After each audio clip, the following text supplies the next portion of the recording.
Sejam bem-vindos à nossa terceira aula de Introdução a Marx. Nessa nossa aula, o nosso tema é fetichismo. Nós já começamos a falar um pouco sobre fetichismo na primeira aula, mas hoje a gente vai ampliar a discussão sobre esse tema, tá?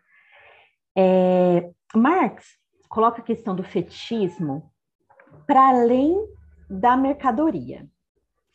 Então, ao longo das suas pesquisas, que acabaram resultando, primeiramente, na publicação do livro 1 de O Capital, Marx identifica e passa a descrever, analisar minuciosamente um dos fenômenos fundamentais da sociedade burguesa da época, que seria o fetichismo, que diz respeito a formas sociais de maior complexidade, como o dinheiro e o capital.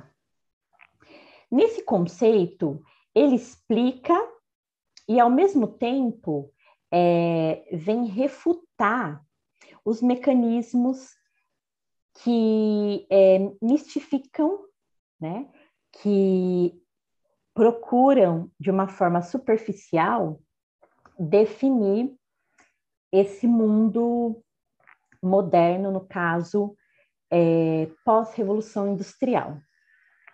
E aí ele vem também com o conceito de valor. Então, dentro do fetichismo,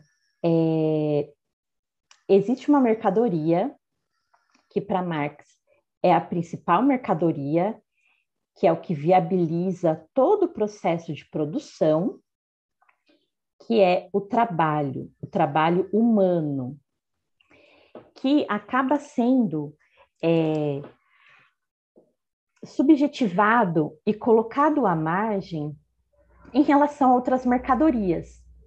E aí vem o grande ponto de crítica de Marx, em que as mercadorias inanimadas acabam tendo mais valor nesse mercado do que a mercadoria trabalho humano, que é a que resulta naquela mercadoria, produto inanimado ou serviço, que acaba tendo uma valoração maior. Então, essa caracterização que ele faz do fetichismo, de projetar características próprias, de projetar adjetivos para bens e serviços que são inanimados, acaba sendo algo próprio dessa economia capitalista. E o que a gente tem em decorrência disso? Que as relações sociais não se apresentam como vínculo entre pessoas, mas sim um vínculo entre coisas. E as pessoas passam a ser valorizadas e definidas conforme o volume de coisas que possui. Então, aí a gente já começa a observar uma das primeiras problemáticas sociais levantadas por Marx. Então, essa força, né, de assumir qualidades a coisas vem dividir o trabalho entre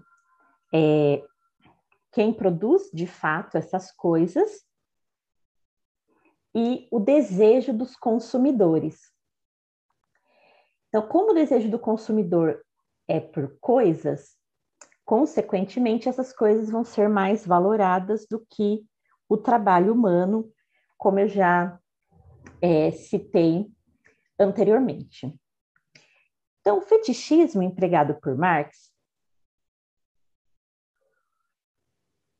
vem indicar que não só as relações entre pessoas adquirem atributos objetivos, mas também que as coisas passam a se revestir de qualidades subjetivas.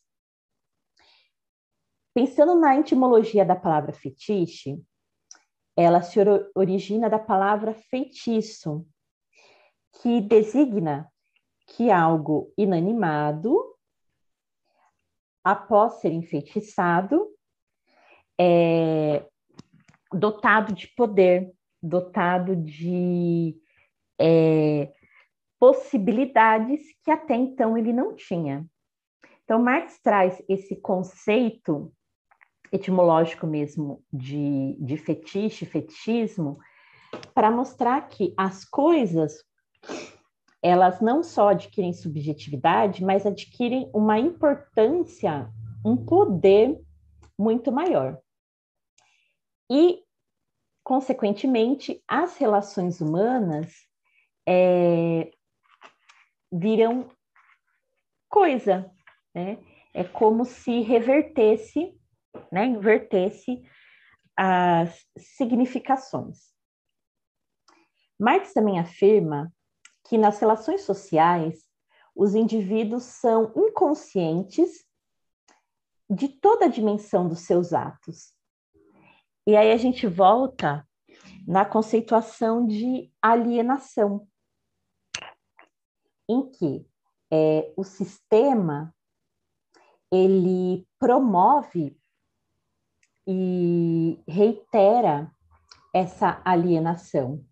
Então, as pessoas que destinam o seu trabalho, a sua mão de obra para a produção de coisas, ela não se percebe na sua importância nesse processo e considera que o sistema, da maneira como ele ocorre, é algo natural e que se objetiva em si mesmo, ou seja, é dessa forma porque tem que ser, e é como se essa relação causal fosse natural e não houvesse uma outra maneira. E aí vem a importância de toda a teoria de Marx, de mostrar que essa relação não é necessariamente causal, não é natural, e que há, sim, outras perspectivas. O poder é o que reforça essa ilusão fetichista. Mas que tipo de poder? O que viabiliza esse poder? Marx coloca que seria o dinheiro, que seria o capital. Por quê? Pelo simples fato de possuir dinheiro, o indivíduo pode comprar o que os outros produzem e pode até mesmo contratar alguém para trabalhar para ele. Nesse caso, o fetiche consiste na transposição das relações de trabalho e da troca na matéria do dinheiro.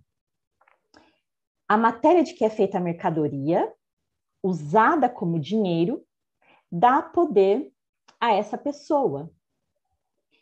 E podemos ir além, em que o dinheiro não é somente um meio de se adquirir mercadorias, mas ele passa a ser uma mercadoria em si mesmo e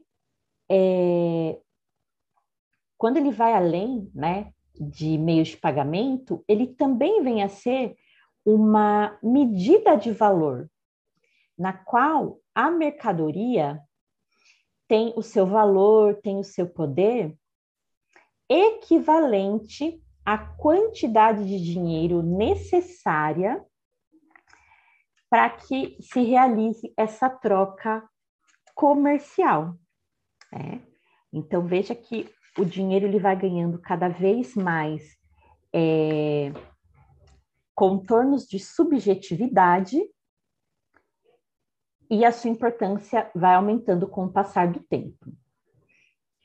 Pensando pelo lado do trabalhador, do proletário, que recebe salário, esse salário viabiliza que ele vem adquirir mercadorias que necessita para sobreviver e até mesmo para satisfazer suas vontades e seus desejos, porque o dinheiro e as coisas direcionam o status social daquele indivíduo. Porém, quem paga o salário, que é o capitalista, o dono da indústria, tem direito a se apropriar da força de trabalho de quem a vende e utilizando dela a seu dispor para produzir mercadoria. Uma mercadoria valorada que produz a mais-valia. Ou será que é a força de trabalho que produz a mais-valia? Esse é o grande ponto de crítica de Marx. A mais-valia, ela não está embutida no produto ou serviço em si, e nem na detenção dos processos produtivos que o capitalista tem, mas é através da força de trabalho que a mais-valia é possibilitada. Mas é sabido, isso até hoje, que a mais-valia não vai ser revertida, pelo menos em uma parte, para esse trabalhador. E sim, ela é direcionada para o capitalista. Então, para Marx, o poder de comando que dá ao capital a pretensão de produzir valor é a figura central do fetichismo presente na sociedade burguesa. É o ponto central que perpetua o capitalista no poder. Assim, a ilusão de que o capital também cria valor decorre da sua capacidade de organizar e potencializar a capacidade do trabalho de criar valor, seja pela simples reunião de trabalhadores, seja pela divisão técnica das tarefas entre os indivíduos, sujeita o trabalhador a lidar com máquinas cada vez mais aperfeiçoadas. É o capital elevando o rendimento do trabalho. Mas é aqui que nós temos a ilusão, em que a organização do processo produtivo pelo capitalista seria a criação do valor. E aí, para colocar essas distinções, Marx vem trazer duas conceituações: o conceito de trabalho morto e o conceito de trabalho vivo. O trabalho morto, ele define como o capital, que ele utiliza, através da remuneração, do trabalho vivo para produzir os bens e serviços. Já o trabalho vivo seria a mão de obra que produz o produto ou o serviço final. Ou seja, o trabalho vivo é o trabalho ativo que vem a viabilizar a mais-valia. E esse trabalho ativo, a gente sabe que ocorre pelo trabalhador, pelo proletário. Então, se é o trabalho vivo, o trabalho do proletário que produz os bens e serviços finais, que vão proporcionar a mais-valia, a questão que fica é: qual é o agente dentro desse processo produtivo que é o mais importante para que a economia continue girando, né, de maneira positiva. Marx também coloca que a subordinação do trabalho permite ao capital autonomizar-se, a ponto de pretender que os agentes dessa subordinação, que são os meios de produção, funcionem como autômatos que dispensam o emprego de mão de obra. Mas aí vem uma outra questão. Mesmo as máquinas que automatizam o processo produtivo, elas foram criadas e são manipuladas pelo homem, por essa mão de obra. Então, independente se essa mão de obra é técnica ou não, é qualificada ou não, ela continua existindo. Assim, para poder concluir esse nosso raciocínio sobre fetichismo, o fetichismo adota uma forma desenvolvida bastante para explicitar não apenas a inversão entre pessoas e coisas, mas também o fundamento que a determina, que é a inversão entre sujeito e objeto, viabilizada pelo capital.